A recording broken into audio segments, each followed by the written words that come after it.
Saludos desde Euronews, hoy jueves 21 de abril. Comenzamos las noticias de este día con la guerra en Ucrania. Rusia dice haber tomado Mariupol, excepto la planta industrial de Azovstal, cuyo asalto ha sido cancelado por el presidente Putin, quien ha dicho literalmente bloqueen esa zona industrial para que no salga ni una mosca.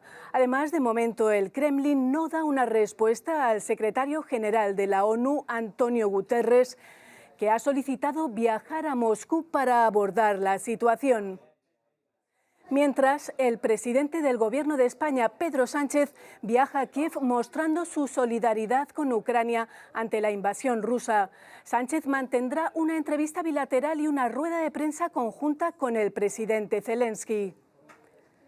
A 3 días de la segunda vuelta de las elecciones presidenciales en Francia, repasamos el debate televisivo entre los candidatos Emmanuel Macron y Marine Le Pen, un enfrentamiento en el que Macron, favorito en los sondeos, llamó al Frente Republicano a bloquear a la candidata de extrema derecha y acusó a Le Pen de depender del poder de Putin.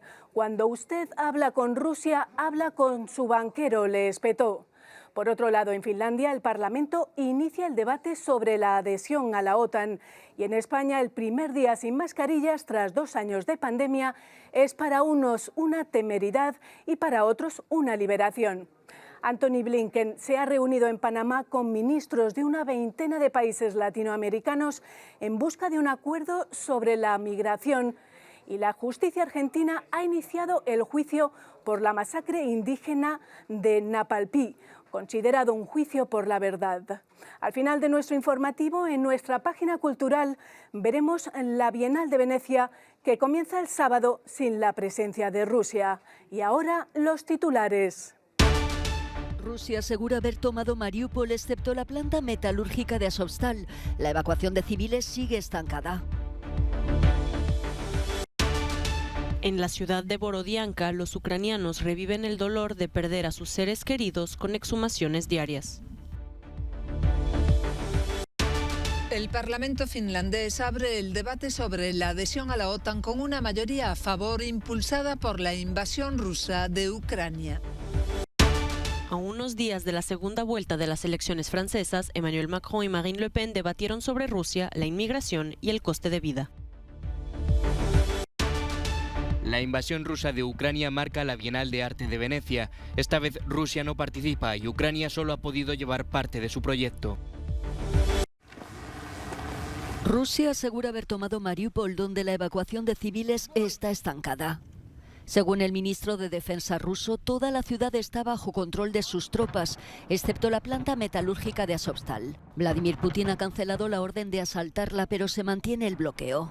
Ucrania ha propuesto una ronda especial de negociaciones con Rusia en la ciudad portuaria para evacuar a civiles y militares, tras el fracaso del corredor humanitario puesto en marcha el miércoles. Desde Kiev, el presidente del Consejo Europeo abogó por aumentar la presión contra Rusia, incluyendo sanciones contra el petróleo y el gas. Respecto a una futura candidatura de Ucrania para entrar en la UE, reconoció que existen distintas sensibilidades sobre la ampliación del bloque comunitario. En este sentido, Volodymyr Zelensky dijo: me complace mucho decir, con un optimismo cauteloso, que nuestros socios han empezado a comprender mejor nuestras necesidades. Entender qué necesitamos exactamente y cuándo necesitamos todo esto. No en semanas ni en un mes, sino de inmediato, ahora mismo, ya que Rusia está tratando de intensificar sus ataques. El aislamiento de Rusia quedó de nuevo patente en la reunión del G20. Las democracias del mundo no se quedarán de brazos cruzados ante los crímenes de guerra de Rusia, dijo la viceprimera ministra de Canadá después de que los ministros de finanzas de su país, el Reino Unido, Estados Unidos y Francia, abandonaran la sala cuando Rusia tomó la palabra. Borodianka, a unos 50 kilómetros de la capital ucraniana, no es más que una sombra de sí misma. Fue una de las ciudades más bombardeadas de la región de Kiev. Hasta ahora se han recuperado unos 50 cuerpos de entre los escombros y se espera que se encuentren cientos más. En diferentes partes de la ciudad también se están exhumando cuerpos de las tumbas temporales. 9 personas fueron enterradas en estos campos junto a un hospital local. El padre de Alexander está entre los cuerpos, sin cabeza. Hubo bombardeos.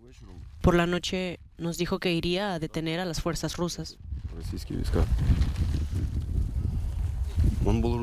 Hablaba en ruso. Es de Rusia. Y fue a detener la columna.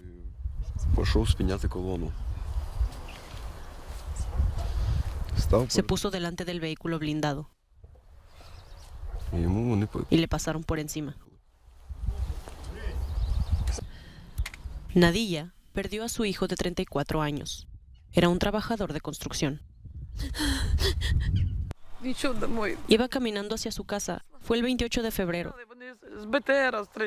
Le dispararon desde una PC con una pistola automática y no se tumbó lo suficientemente rápido. Lo enterramos el 15 de marzo porque no pudimos hacerlo antes. Se quedó en la morgue. El comandante no nos permitió enterrarlo, así que lo enterramos el 15 de marzo aquí, en el jardín. El jefe de la Policía Nacional en la región de Kiev es inequívoco, ya que según él es posible y necesario hablar de un genocidio del pueblo ucraniano.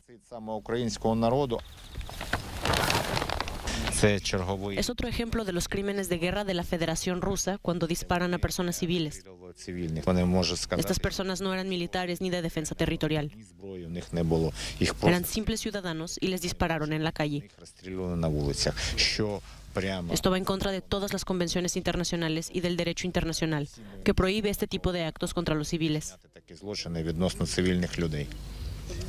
Ой, синочка моя, ой, синочка моя, ой, сина моя, прости мене, сина.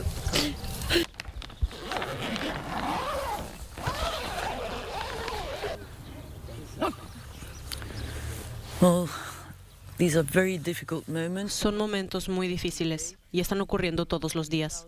Más de 1000 civiles fueron encontrados en la región de Kiev hasta ahora y la policía dice que está haciendo estos hallazgos diariamente. Así que obviamente las cifras van a aumentar.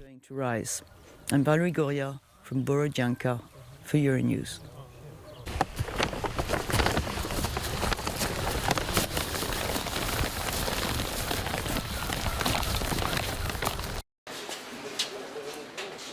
Pedro Sánchez reafirma el apoyo de España a Ucrania en Kiev. El presidente del gobierno español llegaba a la capital ucraniana en tren desde Polonia, acompañado por la primera ministra danesa Mette Frederiksen.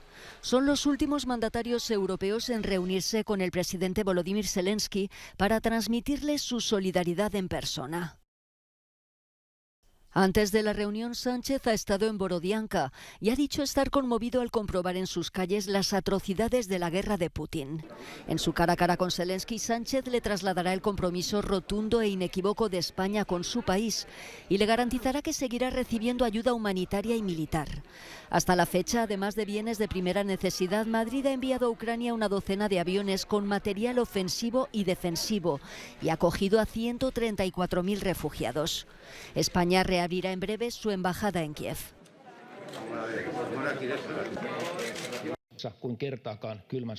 Los 200 miembros del Eduskunta, el Parlamento finlandés, inician el debate sobre la adhesión a la OTAN con solo 12 miembros en contra.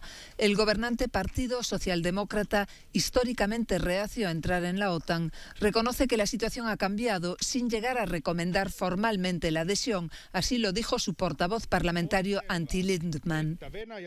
Cabe destacar que las acciones de Rusia han acercado a Finlandia a la necesidad de una alianza militar. Hemos estado relativamente seguros hasta ahora, pero soy de la opinión de que deberíamos haber entrado en la OTAN en los años 60, ya que tenemos la frontera más larga de Europa con Rusia. Antes estaba en contra de entrar en la OTAN, pero debido a esta situación ahora estoy más a favor. En la calle, el viento también ha cambiado de dirección desde la invasión rusa de Ucrania, aunque rompió con su estricta neutralidad al final de la Guerra Fría y entró en la Unión Europea en 1995. El país nórdico es hoy solo un socio de la OTAN. Rusia, el coste de la vida y la inmigración fueron algunos de los temas tratados en el cara a cara entre Emmanuel Macron y Marine Le Pen. En su único debate televisado poco antes de la segunda vuelta de las elecciones francesas, el actual presidente francés pasó a la ofensiva, mientras que su rival se presentó como moderada. Al abordar la invasión rusa de Ucrania, Macron acusó a Le Pen de depender del poder de Putin, ya que está en contra de prohibir la importación del petróleo y el gas rusos. Para nuestro país es una mala noticia, porque usted depende del régimen ruso y depende de Putin. Porque unos meses después de que usted hablase de la anexión de Crimea, señora Le Pen, usted pidió un préstamo en 2015 a un banco ruso, el First Czech Russian Bank, cercano al gobierno, en septiembre de 2014. Y luego lo retransfirió a otro ente. Todo eso es totalmente transparente, conocido, notificado y notariado, que se implicó en la guerra de Siria. Por lo tanto, usted no habla con otros líderes, habla con su banquero cuando habla de Rusia. También se enfrentaron sobre Europa. Macron acusó a la líder de la agrupación nacional de mentir cuando dijo que no tiene intención de sacar a Francia de la Unión Europea. En el ámbito nacional, los candidatos también mostraron diferencias sobre la ecología y discreparon sobre las pensiones y los salarios. Recuerda que es porque usted aumentó los impuestos sobre los carburantes, que desencadenó, en primer lugar, los problemas de poder adquisitivo de los franceses, pero también la crisis de los chalecos amarillos. Pues bien, usted suspendió ese aumento, lo suspendió, no lo retiró de hecho. Usted no lo ha retirado de la ley, por lo que posiblemente mañana se reanude la trayectoria de aumento que usted había previsto. Lo que quiero es devolver a los franceses su dinero. Lo único que hacen ustedes es repartir cheques. Una vez más les digo que los cheques son inflacionarios, como ha ocurrido siempre con todas las economías que reparten cheques. Según los últimos sondeos, a solo 4 días de la votación final, la candidata de extrema derecha Marine Le Pen está por detrás del presidente Emmanuel Macron. A 3 días de la segunda vuelta de las presidenciales francesas, Emmanuel Macron multiplica los llamamientos para bloquear a su rival Marine Le Pen. El llamado Frente Republicano contra la extrema derecha ha sido una tradición en Francia en las últimas décadas, pero muchos franceses ahora se niegan a elegir, especialmente algunos votantes de izquierda. Votar en blanco es mi primera presidencial y no quiero obligarme a votar por Macron. No ha hecho un gran trabajo en los últimos 5 años para unirnos, así que no veo por qué eso cambiaría. No hay uno mejor que el otro. Cuando escucho que no debes dar tu voto a la extrema derecha, no veo a quién debes dárselo. Afortunadamente para el partido de Macron, la République en Marche, muchos franceses todavía tienen la intención de votar contra Le Pen. El objetivo, convencer a los indecisos de ir a votar. Votar en blanco es votar a Marine Le Pen, significa permitirle llegar al poder. Ya no se trata de estar de acuerdo o en desacuerdo con Macron, sino de estar de acuerdo con el Estado de Derecho, la República, Europa, valores que son la base de nuestra sociedad. La mayoría de la clase política francesa ha instado a votar por Macron, que sigue siendo el favorito. Pero este experto advierte de que el equilibrio de poder no es el mismo que hace 5 años. El Frente Republicano no puede bastar para movilizar a los electores de Jean-Luc Mélenchon y más ampliamente a los electores de izquierda, los Verdes, el Partido Socialista, el Partido Comunista. Existe un riesgo de construir una estrategia de segunda vuelta únicamente en torno al Frente Republicano. Tendrán que hacer más para evitar la abstención. Hacer más es lo que intenta Macron, dar un paso atrás en la edad de jubilación y un paso al frente en la planificación ecológica defendida por Mélenchon. En 2002, cuando el padre de Marine Le Pen llegó a la segunda vuelta, el Frente Republicano era casi total en Francia. 20 años después hay muchas reticencias y habrá que esperar al domingo para ver qué queda de él.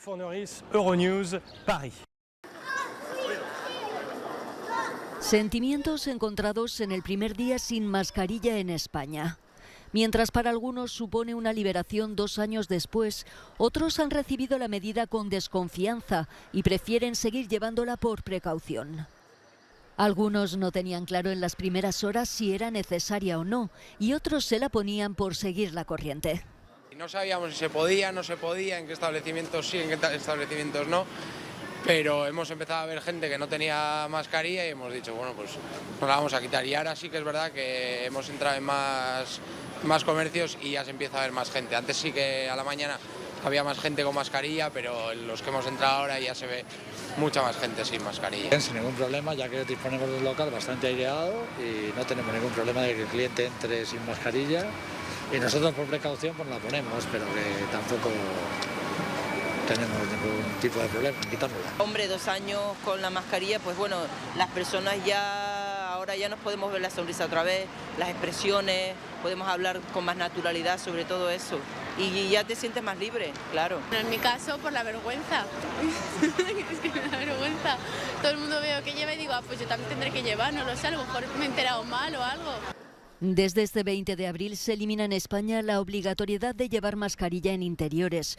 Así ya no son necesarias en empresas, centros educativos, tiendas, bares y restaurantes, cines o museos, pero sí en centros sanitarios y en los transportes públicos. Un acuerdo firme y colaborativo sobre la migración. Eso es lo que Estados Unidos quiere lograr con los países de América Latina, anunció el secretario de Estado estadounidense Antony Blinken desde Panamá, en una reunión con ministros de una veintena de países latinoamericanos. Nos preocupa el bienestar de millones de personas en todo el hemisferio que han tomado la decisión desesperada de abandonar sus hogares y comunidades en busca de una vida mejor. Los viajes son a menudo peligrosos. Los migrantes son vulnerables a todo tipo de explotación. Muchos son niños y su destino, su futuro, es muy incierto. Tenemos la responsabilidad compartida de velar por ellos. La ministra de Asuntos Exteriores panameña consideró que este fenómeno aumentará a causa de diferentes factores. Ese fenómeno que en particular responde a situaciones coyunturales que lo alteran y lo amplifican.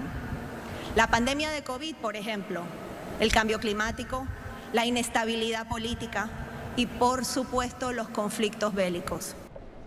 Antony Blinken también aprovechó la ocasión para abordar la situación actual en El Salvador. Según él, el país ha experimentado retrocesos en la gobernanza democrática y la separación de poderes.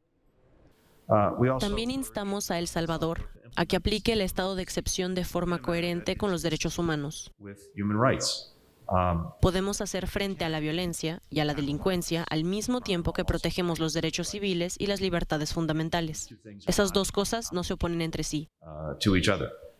Estados Unidos se volverá a reunir con los líderes de los países americanos en la próxima Cumbre de las Américas, del 6 al 10 de junio, para promover la democracia y aislar a los gobiernos autoritarios de la región. La justicia argentina inició este martes el primer juicio por una masacre indígena. Como no hay imputados, este proceso por la masacre de Napalpí es considerado un juicio por la verdad. Según la jueza, el objetivo es generar memoria colectiva. Creo que tenemos esta gran responsabilidad no solo para conocer la verdad, sino también para poder, como dije antes, reactivar la memoria y generar memoria colectiva, para que hechos de esta naturaleza y las graves violaciones a derechos humanos por parte de los excesos del poder del Estado ya no vuelvan a repetirse. En 2018, el caso Napalpí fue declarado crimen de lesa humanidad.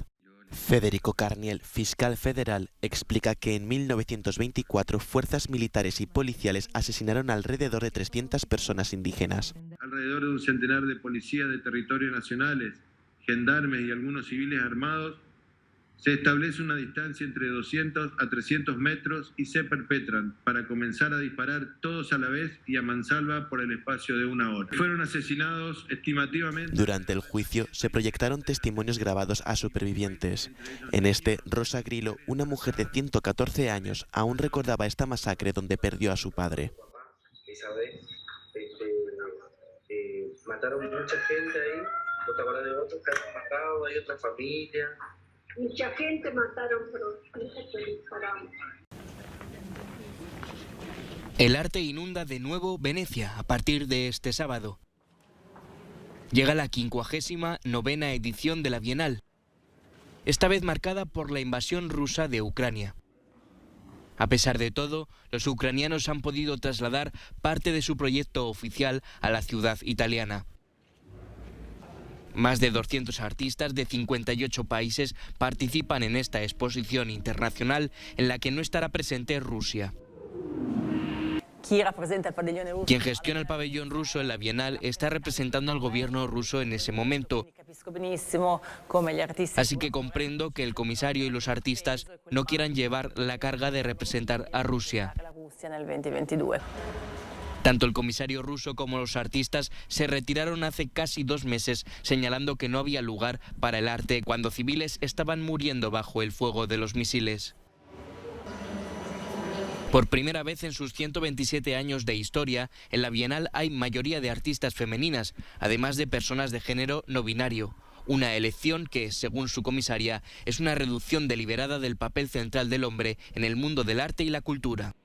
En los últimos 125 años, en 57 ediciones saltando la última, ha habido una gran preponderancia de artistas masculinos, así que quería arreglarlo un poco. Más de 1.400 obras se podrán disfrutar en esta exposición que estará abierta hasta el próximo 27 de noviembre. Es la mayor nevada de abril de los últimos 20 años en España. Más de 30 centímetros de nieve en algunas zonas. En ciudades como Segovia, donde se acumulaban varios centímetros, no se lo creían. Yo no me lo esperaba, ¿qué va? Ni soñando. Una treintena de carreteras se han visto afectadas principalmente en el norte y en el centro de España. 4 de ellas de la red principal, con tramos de varios kilómetros intransitables. El país ha pasado de una semana a otra, del verano al invierno, todo en plena primavera. En solo un día el mercurio ha caído 10 grados en algunos puntos, según la Agencia Estatal de Meteorología. Han bajado un montón las temperaturas y ya ves, incluso con nieve, que no nos lo esperábamos para nada. Para este jueves, algunas ciudades como León, Salamanca o Palencia podrían amanecer con temperaturas por debajo de los 0 grados. Ya nos despedimos, les dejamos con nuestro No Comment del día, en el que vemos una fuerte tormenta de arena que cubrió Bagdad el miércoles, llevando a decenas de personas a los hospitales con problemas respiratorios. Gracias por su atención, volvemos mañana con más noticias.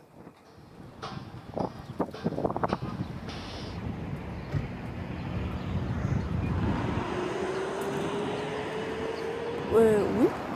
Mais tu veux pas